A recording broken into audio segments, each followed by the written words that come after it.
सो anime के start में देखते हैं कि लड़का जिसका नाम पिको था उसके यूट्यूब पर 7 लाख सब्सक्राइबर कंप्लीट हो चुके थे और वो कह रहा था हेलो दोस्तों, मुझे सपोर्ट करने के लिए शुक्रिया। और आज मेरे साथ है मेरी क्लास में रूमी, और रूमी का भी एक छोटा सा यूट्यूब चैनल है। और रूमी कहती है अरे दोस्तों, मेरा एक छोटा सा यूट्यूब चैनल है, बिल्कुल सब्सक्राइब कीजिए।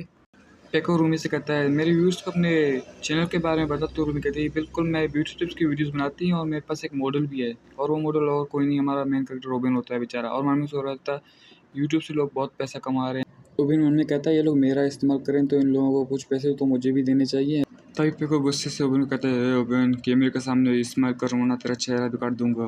तो बेचारा डर के इस्तेमाल कर देता है। फिर हम बाथरूम का सीन देखते हैं जहाँ रोबिन अपना चेहरा धो रहा था। रोबिन अपना चेहरा धोकर आईने के सामने रो कर कहता है मैं पूरे महीने मेहनत करता हूँ, सिर्फ 15,000 कमा सकता हूँ। और वो रूमी और पेको आधे घंटे में 30-50 हज़ार कमाते हैं यूट्यूब से। लेकिन मुझे ही पैसा कमाना नहीं आता, मैं ही क्यों गरीब घर में पैदा हुआ। फिर से सीन शिफ्ट होता है और हम देखते हैं रोबिन अपनी क्लासरूम में जा रहा है। जब वो क्लासरूम का दरवाजा खोलता है तभी एक लड़का रोबिन को लात मारता है और रोबिन जमीन पर गिर जाता है। और वो फिर रोबिन को लात मारने लगता है और कहता है तुमने कैमरा के सामने इस्तेमाल क्यों नहीं किया। तो रोबिन गुस्से से मन में कहता है इसका नाम है स्नैपर, इसकी कोई इज्जत नहीं है, इसलिए कुछ जगह पेको का कैमरा मैन मर गया ताकि इसे भी थोड़ी सी इज्जत मिले। स्नैपर रोबिन को देखकर इस्तेमाल करता है और पेको से कहता है पेको, रोबिन की हिम्मत तो देखो, मुझे देखकर गुस्सा कर रहा है। और पेको हंसकर कहता है लगता है रोबिन आज बहुत गुस्से में, इसको इसकी औकात दिखानी पड़ेगी। तभी रूमी पेको से कहती है ये देखो पेको, मैंने उस लाइव स्ट्रीम से 30,000 रन कमाए। ये सुनकर रोबिन चौंक जाता है क्या 30,000 रन 10 मिनट में। रोबिन बहुत चौंक जाता है और ये देखकर रोबिन और स्नैपर दोनों मन में सोचते हैं लगता है मुझे भी एक यूट्यूब चैनल शुरू करना चाहिए। स्नैपर मन में कहता है इन दोनों से अच्छा वीडियो तो मैं बना सकता हूँ।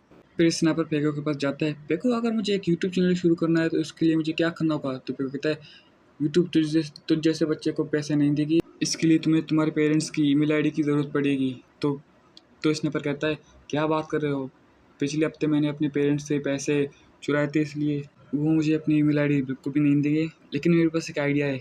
और स्नैपर रोबिन के पास जाता है अरे रोबिन, तेरी माँ अभी तक जिंदा है क्या। ये सुनकर रोबिन चौंक जाता है ये मेरी माँ के बारे में क्यों पूछ रहा है। तो स्नैपर कहता है अगर तेरी माँ इसी बीमार है तो उसका ईमेल आईडी मुझे दे दे, ला दे। ये सुनकर क्या, इसे मेरी माँ की ईमेल आईडी चाहिए। फिर पीछे से पेको असर कहता है ये कैसा सवाल है, तेरी माँ अभी तक जिंदा है, तुझे तो ये पूछना चाहिए था क्या तेरी माँ अभी तक मरी नहीं। ये सुनकर रोबिन को बहुत गुस्सा आता है, लेकिन वो मन में कहता है मैं इसका क्या कर सकता हूँ। फिर से सीन शिफ्ट होता है, हम देखते हैं हॉस्पिटल का सीन जहाँ रोबिन की माँ बीमार है और बेड पर लेटी हुई थी। और रोबिन से कहती है अब मैं ठीक हूँ, अब मुझे घर ले जा बेटे। तो रोबिन कहता है माँ अभी तक आप ठीक नहीं हुई, अगर आप ठीक हो जाएंगे तो आपको मैं घर ले जाऊँगा। और रोबिन से पूछती है तुम्हारे चेहरों के क्या हुआ, तुमने लड़ाई की। नहीं माँ, मैं जब सीढ़ियों से यहाँ आ रहा था तो मैं गिर गया, इसलिए मुझे चोट लगी। फिर से सीन शिफ्ट होता है, हम देखते हैं रोबिन अपनी किस्मत से परेशान एक रेस्टोरेंट में काम कर रहा है। और तभी वहाँ पर पेको आता है और पेको अपनी लाइव स्ट्रीम में कहता है आज हम आए इस रेस्टोरेंट में। और कहता है जैसे कि आप इस सुंदर लड़की को देख सकते हैं, ये मेरे लिए 30 सेकंड में बर्गर बनाएगी, अगर ना बना पाई तो मुझे अपना नंबर देगी। ये सुनकर रोबिन समझ जाता है कि पेको हमारे मैनेजर का नंबर लेने आया है, क्योंकि 30 सेकंड में बर्गर बनाना नामुमकिन है। अब रोबिन क्या करेगा, क्योंकि रोबिन भी उस लड़की से प्यार करता है। अगर आपको जानना है कमेंट कीजिए।